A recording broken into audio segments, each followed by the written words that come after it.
My name is Jonathan. Welcome to the Haystack. It's harvest time. Today I want to talk about the Tower of Babel and where does it fit in historically?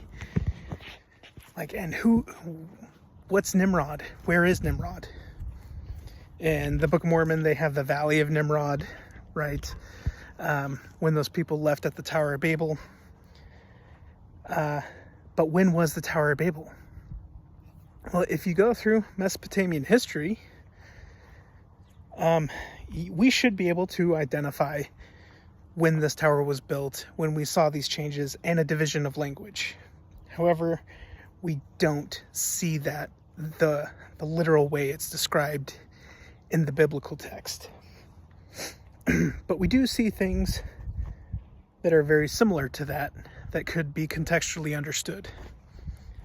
So, for example, what I would suggest or argue is that the time of the Tower of Babel was probably in Ur Dynasty 3 with the building of the Great Ziggurat of Ur, because it was at that time when the sky god, the father god Anu, was dismantled and replaced with the goddess Inanna, which is the daughter of Anu. And there's lots of theological origin stories and creation stories, and it doesn't seem like any two are the same, but they all seem to have similar patterns. And they all seem to come up around 2000 BC. 2000 BC is when we see the dismantling of the sky god Anu with the great tower, the Great Ziggurat of Ur. Now, if you haven't seen it, I've done a couple of videos on Nimrod and the Tower of Babel, where I talk about King Sholgi during Ur Dynasty 3. This is about 2000 BC, 2100 BC to 2000 BC. We have cuneiform scripts, which have been found, like tablets, found here in North America, one with Chief Joseph.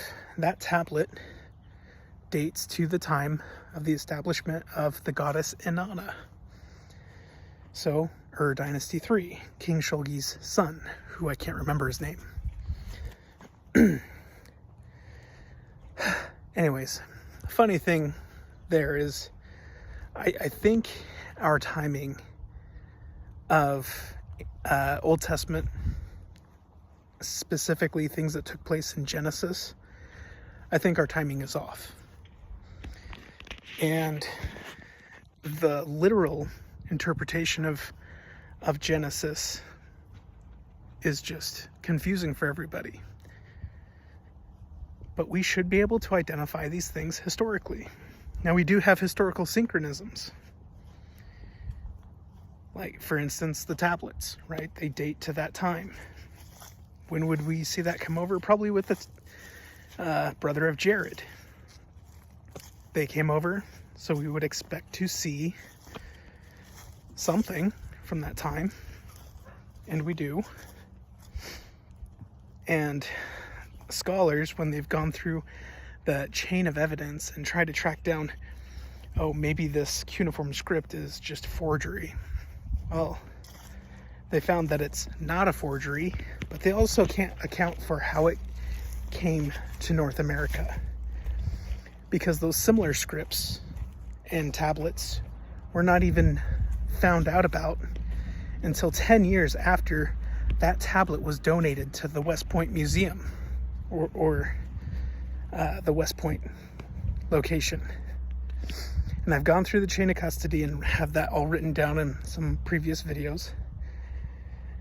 The reason I'm covering this today is because recently I put out a post with the timeline of ancient Egypt in the Bible, showing that Abraham, who we originally thought to be about 2000 BC, probably more likely was around 1750, 1725, 1700 BC. Because we have an airburst event which happened sometime between 1750 to 1700 in the northwestern portion of the Dead Sea. and you have a splatter radius of salt from the Dead Sea. You have sulfur deposits all over. And then the place wasn't inhabitable for hundreds of years. So we have that. The biggest evidence we have is Teru of Urkesh. When transliterated into Hebrew, that cuneiform script becomes Terra. So archaeologists, linguists, people have gone through that and verified, yes, that is accurate. It would be Terra.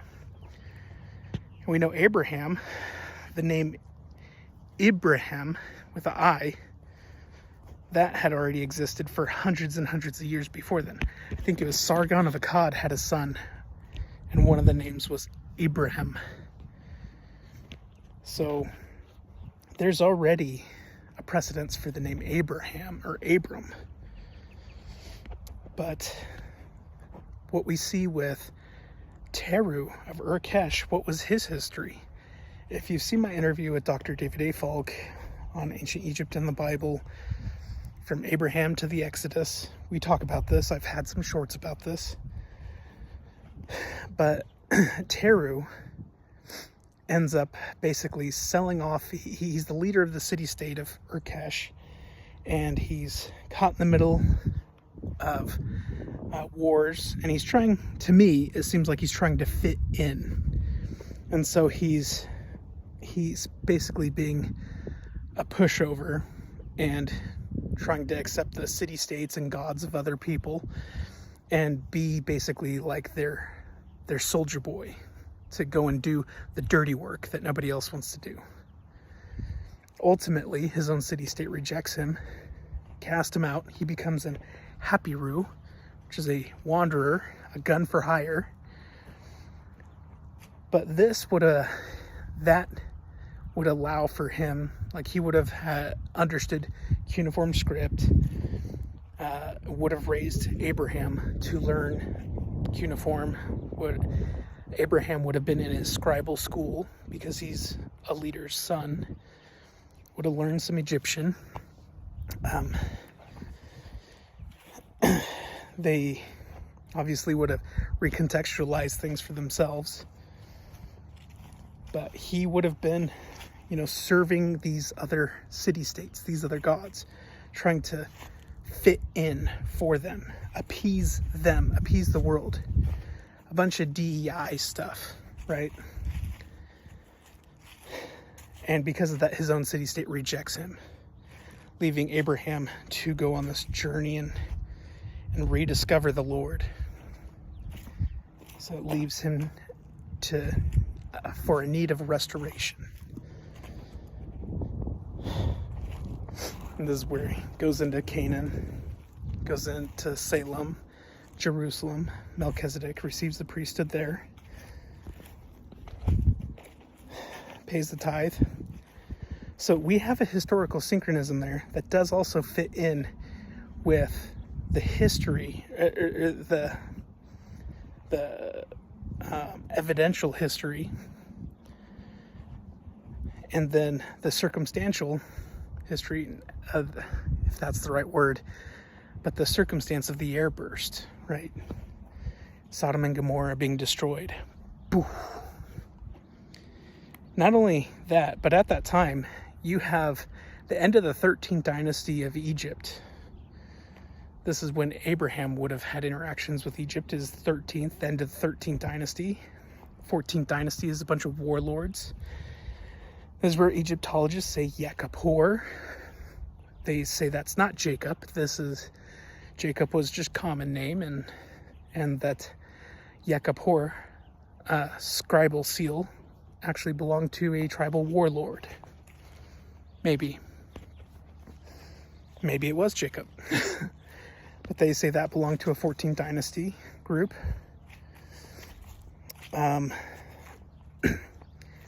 And this enters Egypt into the 15th dynasty, the second intermediate period, the breaking away from the Middle Kingdom period and into an intermediate period. This is when the Hyksos come in. Now on my timeline, this is also from Dr. David A. Falk, who he also would claim would suggest that one of the pharaohs of Joseph would have been Ben Anu. This is the second Hyksos king. The first, I think, 4 Hyksos kings reigned for about 11 years each. The second Hyksos king is Ben Anu. That means son of Anu. It's Semitic. Because what the Hyksos are, and you see this a lot with Kyhan, one of the latter Hyksos pharaohs or kings. He has a bunch of king names that are aligned with the household and leaders and the kings of Mari during Abraham's time. So to me it seems like historically what you have are these battles and Hammurabi and these wars, and in the Bible you have these 9 kings battling it out. You have Abraham going and saving Lot, you have him paying tithes to Melchizedek, and you have all these city-states at war with each other. So that tends to fit in around the time of Hammurabi. And then you have this break, you have Isaac and Jacob, and then Joseph. I had this at approximately 1695 BC. And it could have been 11 years into that too. Sometime within 11 years of that. And Ben Anu means son of Anu, the sky god, the Mesopotamian sky god. Now, the Mesopotamians, these people are living like a parallel life to Abraham and his family. They became Hapirus, wanderers, right?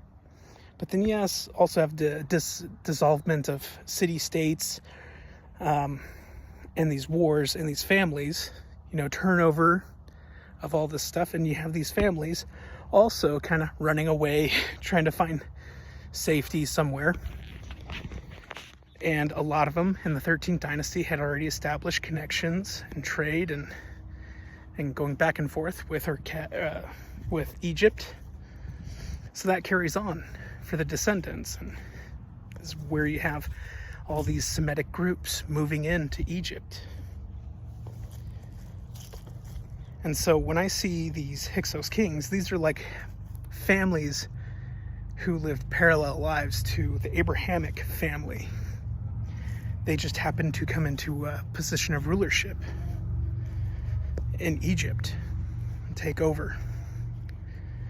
This is why they're so accepting of other Semitic people, and even having Joseph as, valuing his ability to be a scribe and read and interpret dreams.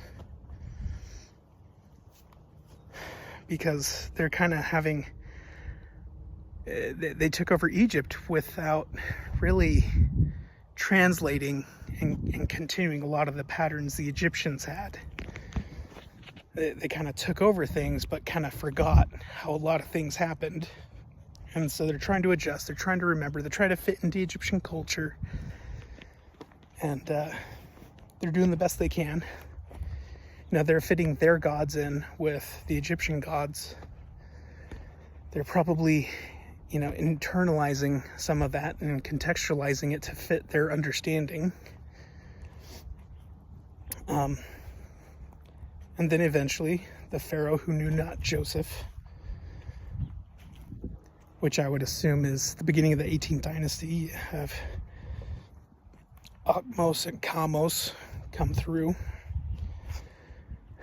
killed, but then they start the new kingdom period, the 18th dynasty, and the Hyksos are driven out. The Israelite family, they stay up in the Goshen area. And then, obviously, my thinking would go with a late Exodus period. It's also what the church also has, and they cite the Merneptah Stela as saying that this is evidence that would support a later Exodus. So I put in my timeline the events of the Merneptah Stela, and then when the Merneptah Stela was published. I would also say that timing is all due to evidence that we have of a Semitic population being driven out, and then that whole town being turned into a funerary town. You know, it's town of the dead because the Semitic population was pushed out, or at least driven out, left. So I think the Exodus is absolutely historical. There is evidences of it, but history doesn't record things the same way a covenant group will record things. So that's basically sharing a little bit about that. If you have any interest on that, I'll put the links to those videos. I've talked more in depth and even showed some imagery. Put that in the description. But just something to think about, that our time of the Old Testament, specifically Genesis, is off. And we need to stop adopting sola scriptura talking points, because that's not something that we believe. We need to stop adopting strictly fundamental beliefs. And then I think that helps us understand the circumstances which they literally experienced and how that spiritually affected them, and what the Lord understood and wanted to be understood from those events. So there's that. Hope you enjoy. Please comment, like, subscribe, all those things. Share. Thank you. Bye-bye.